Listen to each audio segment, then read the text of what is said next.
ओम नमः सिद्धिभ्यः। नमो अरिहन्ताणं, नमो श्रीचाणं, नमो ऐर्याणं, नमो वच्छायाणं, नमो लोये सौगसां। मंगलम भगवान वीरो, मंगलम गौतमो गणी, मंगलम कुंद कुंदार्यो, जैन धर्मोस्तु मंगलम।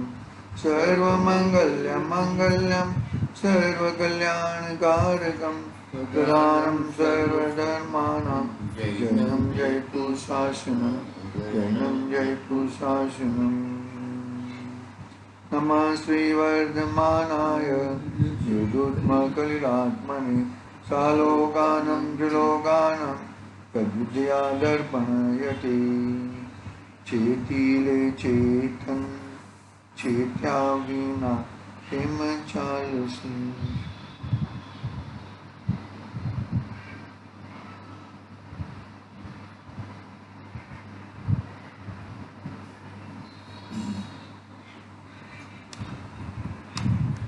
रत्नाकरण सावकाचार समदभद्राचार्य देव द्वारा रचित महान ग्रंथ अपने सामने विराजमान है। छठा अधिकार भावना अधिकार। भावना अधिकार में हमने 16 कारण भावना की भी बात कही, और 16 कारण भावना में दरेक भावना की प्रति वो जयमाला के आधार से थोड़ा अर्थ भी देखा था, और फिर प्रत्येक भावना का विस्तृत में चर्चा प्रारंभ की है। इसमें पहली भावना दर्शन विशुद्धि भावना।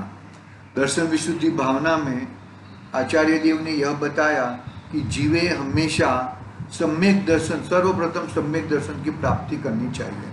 और सम्यक दर्शन किसके समान कहा कि अपूर्व है, बहुत ही महान है वो। पूरे अपने आत्मा का अखंड अनुभव, उसका नाम है सम्यक दर्शन।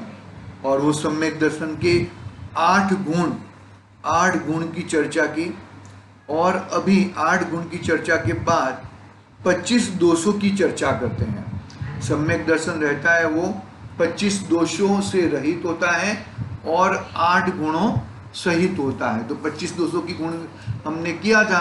क्या है कि 8 मद, 3 मूढ़ता, 6 अनायतन, और 8 जो गुण है वो दोष, 8 दोष। तो 8 और 8 16, 16 और 9 25, ऐसे 25 दोषों से रहित सम्यक दर्शन रहता है। तो अभी 25 दोषों की चर्चा विस्तृत में चर्चा हो रही है। यहाँ पर पढ़ते हैं हम। यहाँ पे देखो, मूढ़ता, 3 मूढ़ता में कौन कौन सी मूढ़ता है? लोक मूढ़ता, देव मूढ़ता और गुरु मूढ़ता। लोक मूढ़ता में कहो, ज्ञान मूढ़ता भी कहे तो चलेगा। लोक मूढ़ता, देव मूढ़ता और गुरु मूढ़ता के परिणामों को छोड़कर श्रद्धांत को उज्जवल करना है। कैसे कहते हैं? लोक मूढ़ता में क्या क्या है कि भाई ये लोक में ऐसा है, ये लोक में बताएंगे वो लोक मूढ़ता में कि भाई ये करने से ये हो जाएगा, ये करने से हो जाएगा, ऐसा है ना। वो महावीर जी में जाएंगे तो वहाँ पे छत्र चढ़ाओगे तो पुत्र रत्न की प्राप्ति हो जाएगी। ऐसी ऐसी बहुत सारी लोक मूढ़ता है। यहाँ पर तो बहुत बहुत बताएंगे। देखो पढ़ते हैं हम। लोक मूढ़ता, लोक मूढ़ता का स्वरूप इस प्रकार का है। देखो हम लोग हमारे वो वृंदावन में रहते थे ना, वो अशोक करके था, उसको लोक मूढ़ता में और लोक मूढ़ता में 2 पुत्रों का अवसान हो गया। दोनों बच्चों का अवसान हो गया। एक ही रोग में दोनों बच्चे मर गए। मतलब वो लोक मूढ़ता, क्या मूढ़ता था वो क्या बोलते थे मालूम है? ये पीड़िया हो गया है ना, तो ये ऐसा माता से ऐसा कराओगे, ऐसा कराओगे, ऐसा कराओगे और वो मट जाएगा। ऐसा नहीं होता है। वो तो दवाई बरोबर पर्टिकुलर दवाई करनी पड़ती है। दवाई करोगे तो क्लियर हो जाएगा, दवाई नहीं करोगे तो गड़बड़ हो जाएगी भैया। तो क्या कहते हैं यहाँ पे लोक मूढ़ता में? देखो, लोक मूढ़ता का स्वरूप इस प्रकार है। मृतक के हाड़ यानी हड्डी, मृतक के हाड़ नखादि गंगा में पहुंचाने से मृतक की मुक्ति हुई मानना। जो ये है ना, हाड़ है ना, वो जो जल जाने के बाद वो जो हम लोग क्या करते हैं, वो उसकी राख लेके गंगा में डाल डाल के आने का, तो गंगा में डाल के आओगे तो उसको आत्मा को मुक्ति मिल जाएगी। तो क्या है, देखो, मृतक के हाड़ नखादि गंगा में पहुंचाने से मृतक की मुक्ति हुई मानना, गंगा जल को उत्तम मानना। गंगा जल पिलाते हैं अंतिम समय में, गंगा जल पिलाओ। गंगा स्नान में, नदी स्नान में, समुद्र की लहर में स्नान में धर्म मानना, ये सब लोक मूढ़ता है। ऐसी लोक मूढ़ता तो अब हमारे में नहीं है, लेकिन कोई ना कोई किसी में पद्मावती को भगवान को कम मानेंगे और पद्मावती को ज्यादा मानेंगे। ऐसा होता है, मतलब ये लोक मूढ़ता है। ऐसी मूढ़ता नहीं होनी चाहिए। देखो पढ़ते हैं यहाँ पर, समुद्र की लहर से स्नान से धर्म मानना, मृतक पति के साथ जीवित स्त्री तथा दासी को अग्नि में जलकर मर जाने वाली सती मानकर पूजना।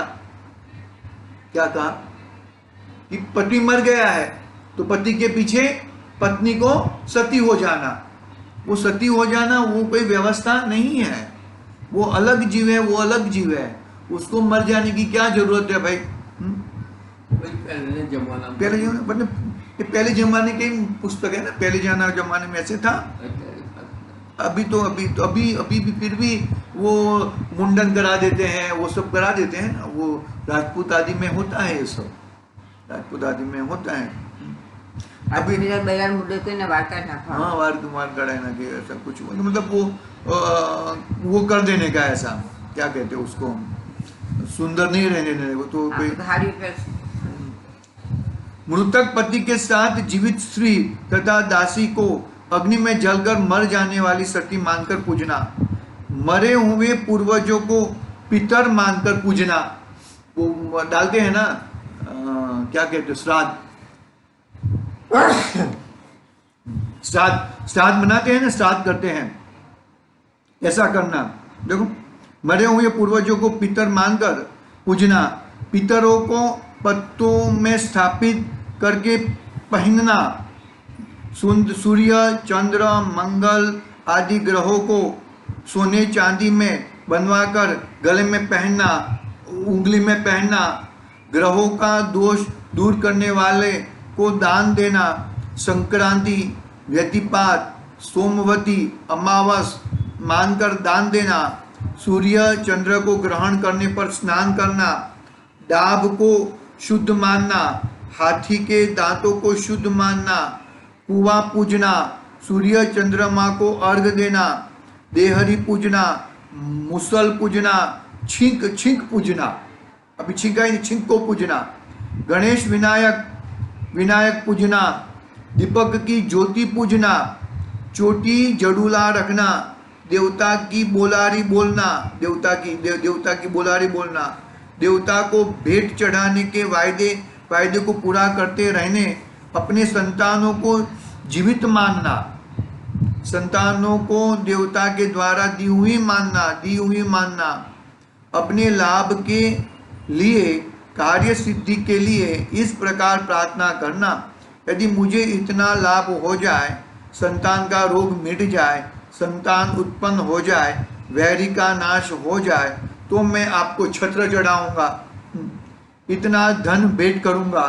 इस प्रकार वायदा करके देवताओं को शौक यानी कि रिश्वत देकर कार्यों की सिद्धि चाहना, इस तरह की बात यहाँ पर कही। ये वो लोक मूढ़ता है, लोकों में चलती आती है ना, वैसा वो नहीं रखा। अरे किसी न किसी वो दिन नहीं, वो रजनी कह रहा था ना कि वो सांप को पूजने का, सांप को कूलर खिलाने का, वो करने का, जो भी है वो कूलर खिलाना अलग बात है, लेकिन कूलर खिला के उसमें धर्म मानना, ये मैंने बहुत बड़ा धर्म कह दिया। आज वो और भी कुछ बोल रहा था कि मैंने बहुत बड़ा काम कर दिया, मेरे पिताजी के नाम से बहुत बड़ा काम कर दिया। मुझे क्या काम कर दिया? हाँ बोलता हूँ वो स्मशान में 11,000 का दान दे दिया। तो वो उससे क्या होता है, मतलब उससे कुछ क्या होता है? नहीं, वो ठीक है, कोई कुछ चीज बन रही है तो उससे धर्म मान लिया, उससे मैंने बड़ा काम कर दिया, वो कोई व्यवस्था नहीं है। बड़ा काम कहाँ पर है? अपने आत्मा के पास। अपना कोई पूर्व में नहीं किया हो ऐसा हमने कोई कार्य किया हो तो वो बड़ा कार्य है। बाकी तो ऐसी घटनाएं तो बहुत सारी करते ही हैं। जो रत जगा, जागरण करना, जागरण करते थे ना पहले, जागरण करते थे। मैंने भी वो पहले की है 1-2 बार। कुल देवता को पूजना, शीतला को पूजना, लक्ष्मी को, सोने को, चांदी को पूजना, कमल दवात पूजना, पशुओं को पूजना, अन्न को, जल को पूजना, शस्त्र को पूजना, वृक्ष को पूजना, अग्नि को देवता मानकर पूजना, यह सब लोक मूढ़ता है। मिथ्या दर्शन के प्रभाव से श्रद्धान का विपरीत पना है जो सभी त्यागने योग्य है। ये सब बातें थोड़ी पहले आई थी, अपना पहला अधिकार था ना, सम्यक दर्शन अधिकार, इसमें थोड़ी बातें आई थी, फिर वापस रिपीट कर रहे हैं। सदाशिवदास जी है, सदाशिवदास जी लिखने में, पढ़ने में ही मानते हैं, तो लिख रहे हैं और हम पढ़ रहे हैं उनकी बातें। उनकी बातें यानी कि जिनवाणी की बातें, उनकी खुद की कोई बातें नहीं है, ये तीर्थंकर भगवान ने बताई हुई बातें हैं। ये सब जिनवाणी की जो भी बात आई है वो तीर्थंकर भगवान की वाणी में से आई है, किसी की घर की बात कुछ भी नहीं है। देव मूढ़ता, देव कुदेव का विचार रहित होकर कामी, क्रोधी, शस्त्रधारी, परिग्रही में भी ईश्वर पने की बुद्धि करना कि मैं ये भगवान परमेश्वर है, विश्व की समस्त रचना इन्हीं की रची हुई है, यही करता धरता है, जगत में जो कुछ होता है वह सब इन ईश्वर का किया हुआ ही होता है, समस्त ही अच्छा या बुरा लोगों द्वारा ईश्वर के कराए बिना कुछ भी नहीं होता, सब कुछ ईश्वर की इच्छा के अधीन होता है, शुभ कर्म हो या अशुभ कर्म हो, ईश्वर की प्रेरणा के बिना पत्ता भी हिलता नहीं है, इत्यादि अनेक प्रकार के सभी परिणाम मिथ्या दर्शन के उदय से होते हैं, वो देव मूढ़ता है। मतलब ये भगवान करते हैं, ये सब भगवान ये सब करते हैं, हम सब देख रहे हैं भगवान की बिगड़। अरे भगवान तो वितराग हो गए हैं, भगवान को ये सब करने की बात ही कहाँ से आती है? ये सब करने की बात आती नहीं है। ठीक है, इस तरह देव मूढ़ता हुई। भगवान कैसे वितरागी होते हैं, कामी, क्रोधी, तिरका कमंड वाले, ये ऐसे भगवान नहीं होते। भगवान तो एकदम नित्य निरंजन, अलग निरंजन, समझो, पूरा अंदर में बैठे हुए, बाहर की कुछ भी मालूम नहीं, अंदर में ऐसे समा गए हैं कि बाहर में आने का फुर्सत ही नहीं है। हा? पूरा तीनों लोगों का, पूरा विश्व का जानते हैं, लेकिन जानने की कोई फुर्सत ही नहीं है, अपने में ही मस्त रहते हैं। ऑटोमेटिक जना जाता है तो जना जाता है, बाकी ऐसा कुछ है नहीं, कोई राग नहीं है, कोई द्वेष नहीं है, ऐसे ही निरंतर बैठे हुए हैं अपने स्वभाव में। गुरु मूढ़ता, गुरु प्रकार की, गुरु की कैसी है ना, उपल नाव नहीं, कैसे हैं कि वो खुद भी पत्थर की नाव में बैठे हैं और दूसरों को भी पत्थर की नाव में बिठाते हैं, तो वो खुद भी डूब जाते हैं और दूसरों को भी डुबाते हैं। ऐसे गुरु मूढ़ता होती है। देखो, पाखंडी, हीन आचार के धारक, परिग्रही, लोभी, विषयों के लोलुपी को करामाती मानना, उसके वचन सत्य सिद्ध मानना, ये प्रसन्न हो जाएंगे तो हमारे इच्छित सभी कार्य सिद्ध पूर्ण हो जाएंगे, ये तपस्वी हैं, पूज्य हैं, महापुरुष हैं, प्रसिद्ध हैं इत्यादि विपरीत श्रद्धान करना वह गुरु मूढ़ता है, जिसके परिणामों में इन 3 मूढ़ताओं का लेश भी मात्र नहीं होता, उसे दर्शन विशुद्धि होती है। जिसको तीनों 3 मूढ़ता, लोक मूढ़ता, देव मूढ़ता और गुरु मूढ़ता, देव के संबंधी भी कुछ किसी भी प्रकार की मूढ़ता न होनी चाहिए। कैसे भी अरे हम भगवान के पास जाके हम संसार के भोगों की बात करें तो हमारी देव मूढ़ता है वो। हम मुनिराज आए हैं, मुनिराज को हम हाथ दिखाएंगे, हमारा भविष्य देखो, हमारा वो देखो, वो गुरु मूढ़ता, हमारी गुरु मूढ़ता है। उनकी रहने दो, उनकी है कि नहीं है वो नहीं देखना है, हमारी गुरु मूढ़ता है। हम लोग के हिसाब से कुछ भी कार्य करें और लोग के हिसाब से हम वो करें तो हमारे लोक मूढ़ता है। हम घर खराबी हमारे में है, खराबी सामने है, वो हमें नहीं देखना है, हमें तो हमारी खराबी निकालनी है। वहां पे सामने क्या खराबी है वो खराबी होने दो, उससे हमें कोई निस्बत नहीं है। देखो जगत में खोटा सिक्का बहुत चलता है, खोटा सिक्का बहुत चलता है, लेकिन हमारी चतुराई किस में है कि वो खोटा सिक्का मेरी जेब में ना आ जाए। वो हमारी इतनी चतुराई हमें रखनी चाहिए। तो भाई एक बहुत गड़बड़ पूरे विश्व में बहुत गड़बड़ चलती है, लेकिन वो गड़बड़ मेरे में ना आ जाए, मेरे वस्तु में ना आ जाए, मेरे जीवन में ना आ जाए, इसका बरोबर ध्यान रखना हमें चाहिए। इस तरह 3 मूर्ता की बात कही। अभी 6 अनायतन, जो ये 3 मूर्ता है ना, 3 लोक मूर्ता, गुरु मूर्ता और देव मूर्ता, ये इनके सेवक वो 3 हो गए, और ये जो 3 जहां रहते हैं वो स्थान हो गए, तो वो 6 अनायतन हो जाते हैं। वो 6 अनायतनों में भी नहीं जाना, 6 अनायतनों में भी नहीं जाना। अभी हमें ऐसा लगे कि भाई क्या हो गया, उसमें जाने में क्या दिक्कत है? कुछ जाने में बहुत दिक्कत है भाई। तुम वहां पे जाओगे तो तुम्हें सम्यक दर्शन की प्राप्ति नहीं हो सकती है।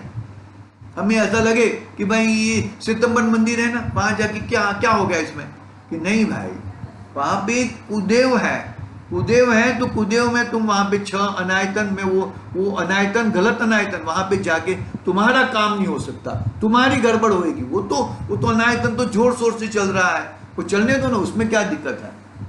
देखो क्या कहते हैं, 6 अनायतनों का त्याग करने से दर्शन विशुद्धि होती है। कुदेव, कुगुरु, कुशास्त्र और उनके सेवन करने वाले ये 6 धर्म के अनायतन अर्थात स्थान नहीं है, इसलिए ये अनायतन नहीं है, हम वहां पे ठहर नहीं सकते।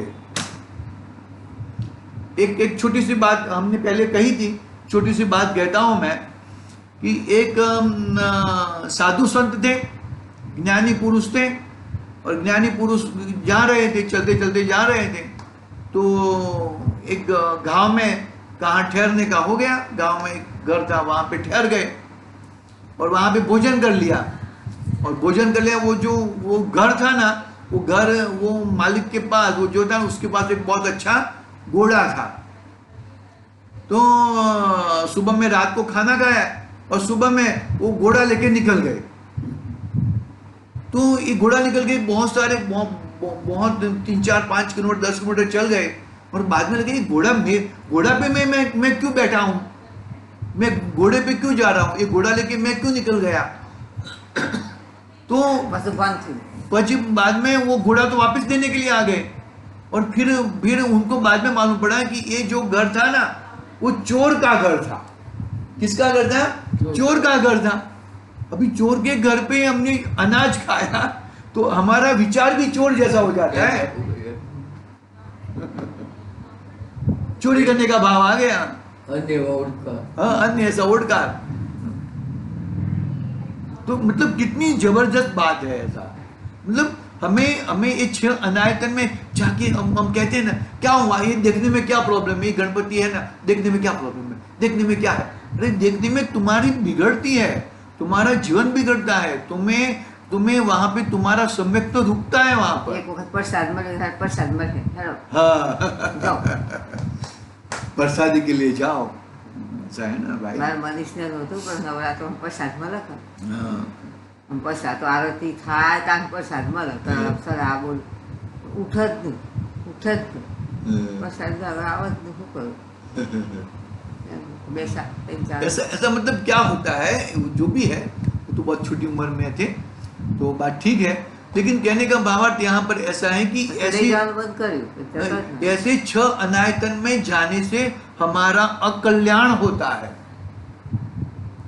अकल्याण होता है। चलो ठीक है, आगे बढ़ते हैं। स्थान 6 धर्म के अनायतन अर्थात स्थान नहीं है, इसलिए वे अनायतन है। रागी, द्वेषी, क्रोधी, कामी, लोभी, शस्त्रादि सहित परिग्रह जो मिथ्यात्व सहित हैं उनमें सच्चा धर्म नहीं पाया जाता, इसलिए वो कुदेव है, अनायतन है। बरोबर है। 5 इंद्रिय के विषयों के लोलुपी, परिग्रह के धारी, आरंभ करने वाले, वेशधारी, धर्महीन, गुरु नहीं है, अतः वे अनायतन है। वहां पे हम रह नहीं सकते हम लोग। आगे, हिंसा के आरंभ की प्रेरणा देने वाले, राग द्वेष कामादि दोषों को बढ़ाने वाले, सर्वथा एकांत के प्ररूपक शास्त्र है, वे कुशास्त्र है, धर्म रहित है, वे अनायतन है। कुदेव, कुगुरु और कुशास्त्र वो अनायतन है, वो खुद अनायतन है, और उसके सेवक, उनके सेवक भी अनायतन है। उनके सेवक के घर अनायतन यानी कि वो उनके यहाँ पे जाने का स्थान नहीं है। हम उनके घर पे जाए ना तो हमारी बुद्धि कुबुद्धि हो जाती है। हाँ, हम मानोगे अभी कोई वैष्णव है, कोई मुसलमान है, कोई ईसाई है, कोई अलग जाति का है, तो हम वहां पे जाते हैं तो हमारी बुद्धि कुबुद्धि हो जाती है। नहीं जाना चाहिए। रियली बहुत बड़ी गड़बड़ हुई है हमसे। याद रखना ये चीज बहुत बड़ा। चलो ठीक है, जो भी है वही अपने अपने कर्म के हिसाब से सब होते रहता है। देवी, दिहाड़ी, क्षेत्रपाल आदि देवों का वंदने वाले धर्म रहित, अतः वे अनायतन है। देवी, दिहाड़ी, क्षेत्रपाल आदि देवों को वंदने वाले धर्म रहित है, अतः वे अनायतन है। कुगुरुओं की भक्ति पूर्वक सेवा करने वाले धर्म रहित है, अतः वे अनायतन है। मिथ्या शास्त्र को पढ़ने वाले, उनकी सेवा भक्ति करने वाले एकांती हैं, अतः वे धर्म स्थान नहीं है, अतः वे अनायतन है। ये सब अनायतन है। ये अनायतन के देव, कुगुरु, कुदेव और कुशास्त्र जहां पर हैं वो अनायतन है, और उनके सेवक भी अनायतन है। उनके सेवक के साथ हम बात भी नहीं कर सकते। हमारी बुद्धि कुबुद्धि हो जाएगी भैया। बहुत ही समझने जैसी बातें हैं। मिथ्या शास्त्रों को पढ़ने वाले, उनकी सेवा भक्ति करने वाले एकांती है, धर्म के स्थान नहीं है, अतः वे अनायतन है। इस प्रकार कुगुरु, कुदेव, कुशास्त्र और उनकी सेवा भक्ति करने वाले, इन छहों में सम्यक धर्म नहीं है, ऐसा दृढ़ श्रद्धान करने से दर्शन विशुद्धता होती है। पहले दर्शन विशुद्धता 3 मूर्खता से, 3 मूर्खता को नाश करो और 6 अनायतन को नाश करो। अभी आगे 8 मद की चर्चा कल प्रारंभ करेंगे। आज समय हुआ है। 8 मद है ना, जाति मद, कुल मद, ऐश्वर्य मद, रूप मद, शास्त्र मद, तप मद, बल मद और विज्ञान मद। ऐसे 8 मद है। वो 8 मद का एक थोड़ा थोड़ा है विवेचन कल पढ़ेंगे और फिर आगे बढ़ेंगे। कल अष्टमद की बात कल करेंगे। आज के लिए ओम नमः सिद्धि दया। निज निधि निज में बताई अनंत उपकार है, उसके लिए जिनवाणी माँ को